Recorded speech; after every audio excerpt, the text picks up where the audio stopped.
Baik, sekarang kita masuk ke bab 3, yaitu tentang membuat kelas, ya. Masih dalam satu rangkaian materi tutorial pemrograman berorientasi objek PPU dengan Java. Kita masuk ke bab 3, yaitu membuat kelas. Nah, sebelum kita membuat kelas, ada beberapa ketentuan yang perlu kita ketahui, ya. Bahwa yang pertama, untuk kelas, penamaan kelas itu nanti diawali dengan huruf kapital. Jadi ini semacam konsensus saja ya, bahwa setiap kelas, pemberian nama kelas itu nanti diawali dengan huruf kapital. Kalau misalkan nama kelas itu dia mengandung 2 atau lebih kata ya, misalkan di sini ya persegi panjang, misalkan kita ingin membuat kelas namanya persegi panjang, maka nanti setiap huruf pertama dari setiap kata kita buat kapital. Contohnya seperti ini, persegi panjang, P-nya besar, kemudian P-nya juga besar di sini. Kemudian yang ketiga, di dalam sebuah package, kemarin di bab 2 kita sudah membahas ya, bahwa di dalam sebuah project itu dimungkinkan ada sebuah folder yang lebih lanjut namanya adalah package. Nah, di dalam package itu kita bisa membuat lebih dari satu kelas ya. Kemudian yang keempat yang perlu kita ketahui adalah bahwa di dalam sebuah kelas itu tidak dibatasi maksimum jumlah atribut maupun metodenya. Jadi kita bisa membuat satu atribut atau 2 atribut, tidak ada masalah. Metodenya juga sama. Metodenya kita buat 1, buat 2, buat 10, nggak ada masalah gitu ya. Terus kemudian sebuah kelas itu bisa sama sekali tidak memiliki atribut dan metode. Jadi misalkan kalau kita bayangkan kelasnya adalah kosongan, jadi tidak memiliki apapun di dalamnya, itu juga bisa. Itu boleh ya. Kemudian berikutnya bahwa sebuah project itu bisa memiliki banyak kelas. Namun seperti ini sudah kita bahas kemarin, namun di antara kelas yang banyak itu kita harus tentukan satu kelas saja yang menjadi main kelasnya. Ya, kemarin kita sudah bahas main class adalah sebuah kelas yang memiliki main method. Ya, seperti ini. Ini beberapa hal yang perlu kita ketahui ketika akan membuat kelas. Nah, di sini kita langsung studi kasus ya. Di sini kita berikan sebuah kasus. Kita diminta membuat program Java untuk menghitung luas dan keliling dari beberapa persegi. Ya, jadi kita diminta membuat program Java untuk menghitung luas dan keliling dari beberapa persegi. Di sini ada 3 buah persegi dengan panjang sisi yang berbeda-beda, ada 5, ada 8, dan 13. Kita diminta membuat program Java-nya. Ya. Nah, untuk membuat program Java dari kasus ini, kita bisa terlebih dahulu membuat desain dari kelas. Ya, jadi di sini kita membuat desain kelasnya dulu. Nah, seperti ini. Misalkan nanti kita membuat kelas namanya adalah persegi, ya, karena tadi problemnya akan kita diminta membuat program untuk menghitung luas dan keliling dari persegi. Maka di sini perseginya kita buat sebagai kelasnya, nama kelasnya. Kemudian di dalam kelas itu nanti ada atribut, misalkan sisi, karena sisi itu nanti akan digunakan untuk menghitung luas dan menghitung keliling. Maka sisi ini dia sebagai atribut dari persegi itu. Ya, di sini misalkan kita pilih ya tipe data dari sisinya adalah integer, ya, bilangan bulat. Kemudian untuk metodenya di sini kita misalkan bikin 2, yaitu menghitung luas, dan hitung keliling. Seperti yang di problem tadi ya, kita diminta menghitung luas dan keliling, maka di sini kita bisa membuat 2 metode, menghitung luas dan hitung keliling. Itu nanti akan menghitung luasnya, kemudian menampilkan luas dari persegi tersebut. Ini juga sama, menghitung keliling dan juga menampilkan hasil keliling dari persegi tersebut.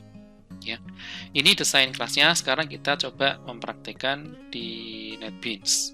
Ya. Baik, sekarang kita mempraktekkan membuat program Java berdasarkan desain dari kelas yang sudah kita rancang sebelumnya terhadap kasus tadi yang menghitung luas dan keliling dari persegi. Jadi kita mulai dari membuat project terlebih dahulu. Kita create new project ya, new project Java application. Next. Oke, kita tentukan letak projectnya ya di sini.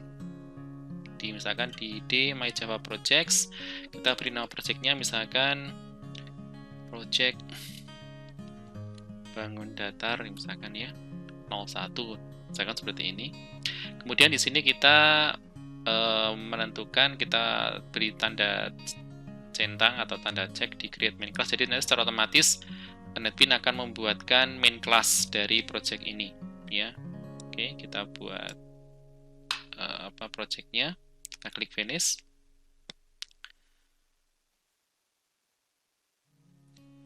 Oke, di sini secara otomatis akan dibuatkan package namanya project bangun datar 01. Di dalamnya ada main class ya, main class project bangun datar 01 sesuai dengan nama projectnya tadi. Oke, nah sekarang kita akan mencoba membuat kelas persegi seperti yang sudah kita buat desainnya tadi.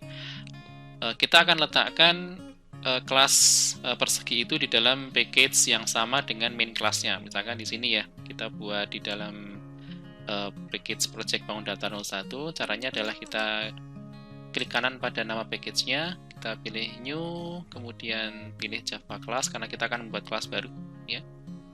Java class, kita beri nama kelasnya adalah persegi. Nah, di sini. Maka nanti secara otomatis dia akan membuat file namanya persegi.java di dalam folder project bangun datar 01. Ini sesuai dengan nama package-nya tadi ya. Oke, kita klik finish. Oke, seperti ini. Setelah kita buat kelas baru, di sini masih kosongan, tidak ada atribut, tidak ada methods ya. Maka proses berikutnya kita membuat atau melengkapi dari kelas persegi ini sesuai dengan apa yang kita desain tadi.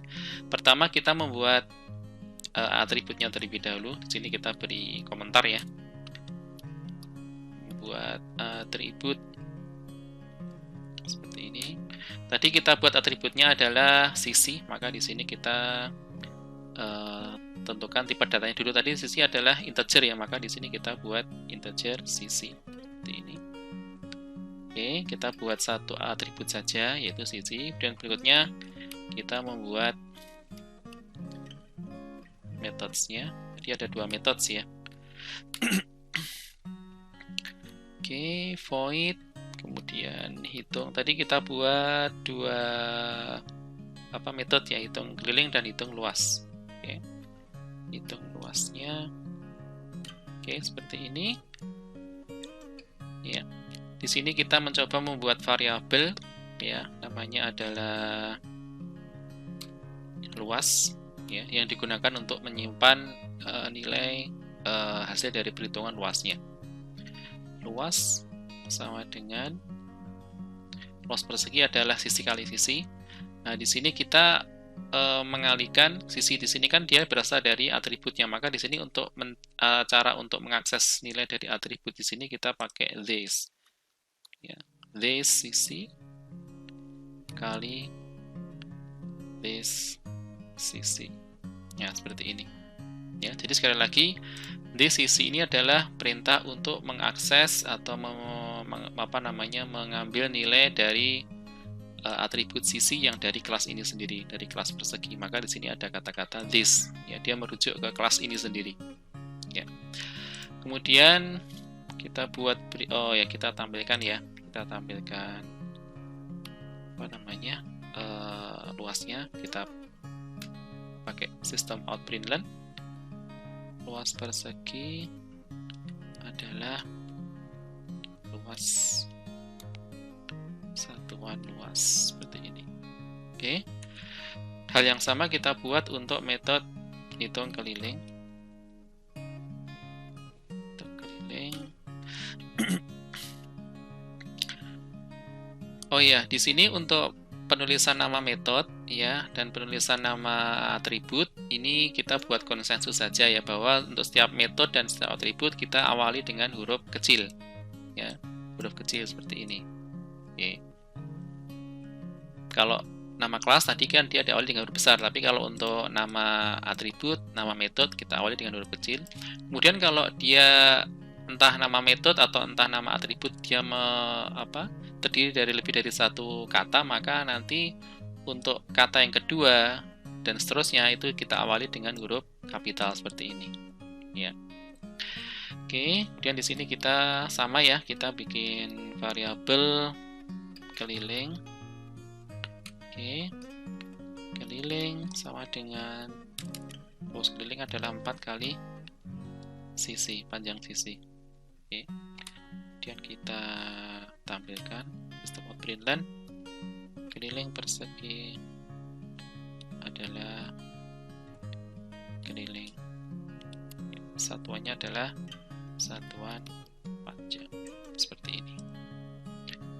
Oke, kita sudah mengimplementasikan kelas persegi dari desain tadi ke dalam bentuk kode program. Nah, sekarang kita coba panggil ya, kita buat instansiasi, kita membuat objek dari kelas persegi ini.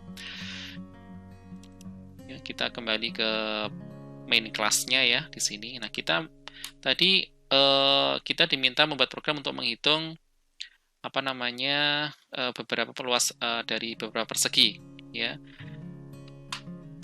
Tadi ada 5, ada 8, ada 13. Maka di sini kita bisa membuat 3 objek ya. Caranya adalah untuk melakukan instansiasi.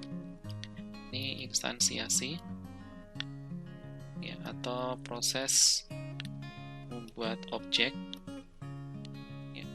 Caranya adalah kita panggil nama kelasnya. Kelas tadi adalah persegi. Ya. Terus kita membuat nama objeknya. Misalkan kita beri nama P1 gitu ya, persegi 1 gitu. Oke. Jadi kita buat objeknya P1 dengan perintah sama dengan new, kemudian nama kelasnya persegi. Oke, seperti ini. Kita membuat objek namanya P1. Nah, P1 ini misalkan kita anggap persegi dengan panjang sisi 5, maka di sini P1 panjang sisinya 5, kita beri nilai seperti ini. Oke. Nah, dari sisi sama dengan 5 itu kita bisa hitung kelilingnya atau luasnya dulu ya. Kemudian kita bisa hitung kelilingnya seperti ini. Oke. Nah, kemudian kita coba jalankan ya. Oke, ini hasilnya. Ini luas persegi dari persegi dengan panjang sisi 5 ya. Kemudian di sini kelilingnya 20. Oke, seperti itu. Berikutnya untuk yang persegi dengan panjang sisinya 8, kita bisa membuat objek yang kedua. Caranya sama. Persegi P2 sama dengan new persegi. Kemudian ini kita beri nilai untuk persegi yang kedua ini, panjang sisinya adalah 8. Kemudian dari 8 ini, panjang sisi 8 ini kita bisa menghitung luasnya. Nah, di sini kalau menggunakan NetBeans, otomatis dia akan semacam auto suggest gitu ya. Jadi seperti kita tinggal pilih saja metode yang sudah kita buat tadi, kita definisikan tadi, hitung luas, hitung keliling, seperti ini. Sekaligus ini untuk yang ketiga, persegi yang ketiga, new persegi P3, sisinya sama dengan berapa tadi? 13 ya. 13 P3, hitung luas, P3 hitung keliling, seperti ini. Oke, berarti di sini kita membuat 3 objek ya, P1, P2, P3 dengan panjang sisi yang berbeda-beda. Oke, kita simpan, kita coba jalankan. Nah, seperti ini hasilnya. Ini untuk luas dan keliling dari persegi yang pertama dengan panjang sisi 5 tadi. Ini luas persegi dan keliling untuk persegi yang kedua dengan panjang sisinya 8. Kemudian ini untuk yang persegi yang ketiga dengan panjang sisinya 13. Seperti itu. Oke. Ya, demikian cara membuat kelas ya. Ini masih sangat sederhana. Kemudian di sini mungkin Anda bertanya, ini maksudnya void apa sih? Gitu ya. Void itu apa? Kemudian nanti di sini ini kok ada pakai this-nya, ini kenapa kok tidak pakai this ya. Itu nanti kita akan bahas lebih lanjut di pertemuan berikutnya. Oke, demikian ya untuk pertemuan di bab yang ketiga ini. Insya Allah kita lanjutkan di pertemuan berikutnya. Sekian, Assalamualaikum warahmatullahi wabarakatuh.